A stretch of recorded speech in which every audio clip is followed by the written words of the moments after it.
name is Björn Jonsson. I'm a senior producer here at DICE. I'm also heading up the operations team who works on all the different post-launch content for our games. We are really excited about Battlefield 3 Premium. Not only will you get early access to our upcoming expansion packs, you will also get access to more advanced online features, unique in-game content, as well as taking part in exclusive events that we will run throughout this program. And with these exclusive videos, we'd like to give you a more of an inside look at what Premium is all about.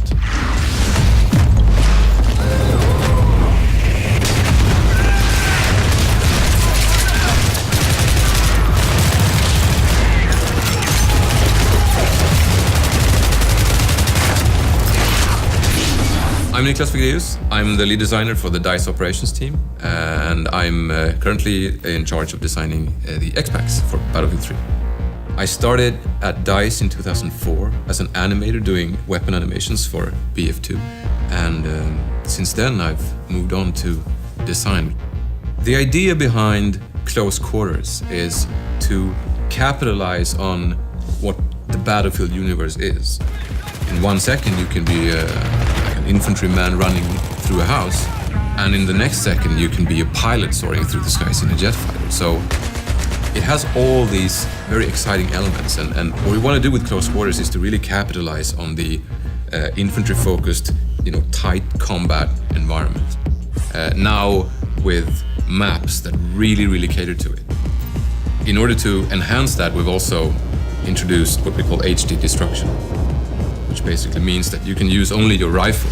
I mean, normally you would have to use like tank shells and bazookas in order to bring down, these big stone walls. But now it's like plaster, wooden panels, furniture. So you will be like a destruction machine, even only with your carbine machine.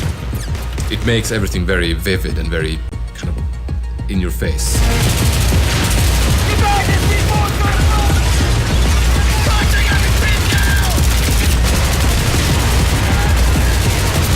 In Battlefield 3 Close Quarters, you get 4 new maps, all focused on the indoor battlefield and the Close Quarters experience.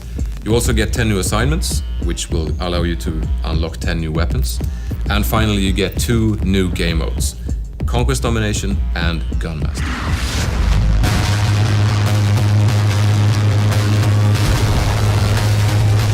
Conquest Domination is the Close Quarters take on Conquest.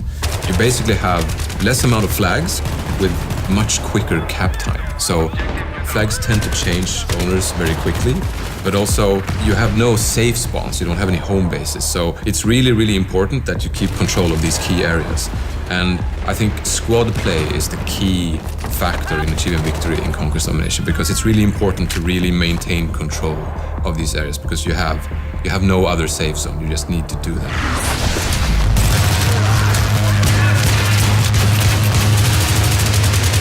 And then we have Gunmaster, which is a really action-packed jump in and play mode, which is actually a race, where you start out with a pistol. And then as you get kills with that pistol, you advance to the next tier of weapons.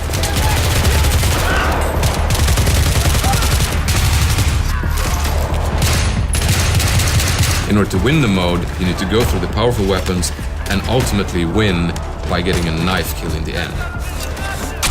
If you do that before everyone else, you win the race, you win the mode, and it's all smiling faces.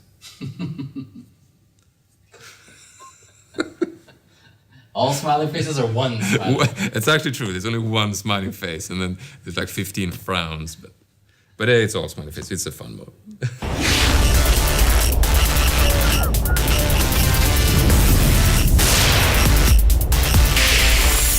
Zebra Tower is our smallest and most action-packed map. It's essentially a skybar on top of a skyscraper. It's based around the classic kind of horseshoe-shaped design that many Battlefield players know from Wake Island, but now in this condensed form, you can use that middle space to really flank the enemy, which is really exciting, especially since you have the 2-floor setup as well, so you can actually use the staircases to come up behind people who are guarding like the top floor. And we have some good sniping spots there. For example, you can have a good defensive position on top of the swimming pool area. That's a pro tip right there. It also has a lot of corridors and rooms with very thin walls. So what you can do is open up flanking routes by just actually shooting big holes in the walls. So you really need to find your spots if you're trying to play defensively. And if you're on the offense, you need to move very quickly because it's a small map, it's a lot of circulation, and a lot of action, so movement is key.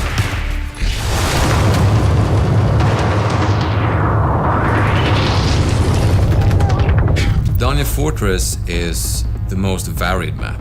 It's built upon this old fort based on a hilltop. So it has this really old stone, catacombish fundamental base. And then they have tried to build this nice, posh, luxurious palace on top of it with lots of art and, nice furniture and things. And now, war has come, so it's partly destroyed, and you have all these big holes and openings that allow for, flanking and going between floors and so on.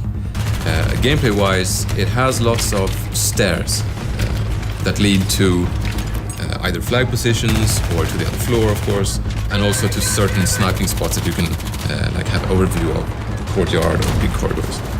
So I think the best tactic to employ on Dania Fortress is to use really proper squad play in order to defend the key locations, like the big entrance room, cellar. They have all kinds of entrances, so protecting them needs more people, so a good squad will really be able to lock one of those down, and that's what's going to achieve victory.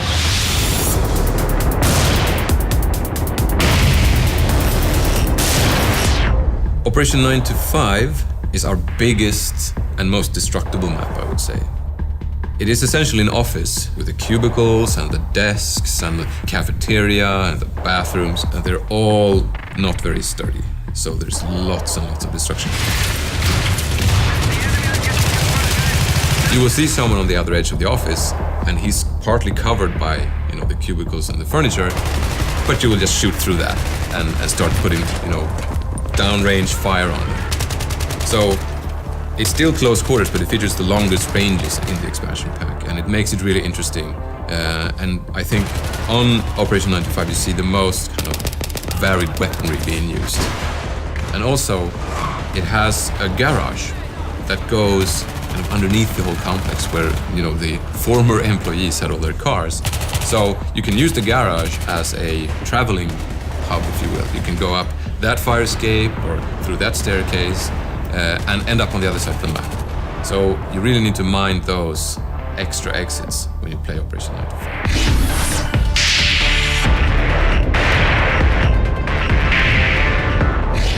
Scrap metal is the most vertical map. It is an old factory. Parts of it actually so old that it's not being used anymore. It has a kind of a two-fort design where you have one big area, which is actually like a worn-down part of the factory, and then you have the still kind of functional area on the other side. And the thing is, those two sides are connected only through pretty narrow passages. So keeping those under control is really, really key.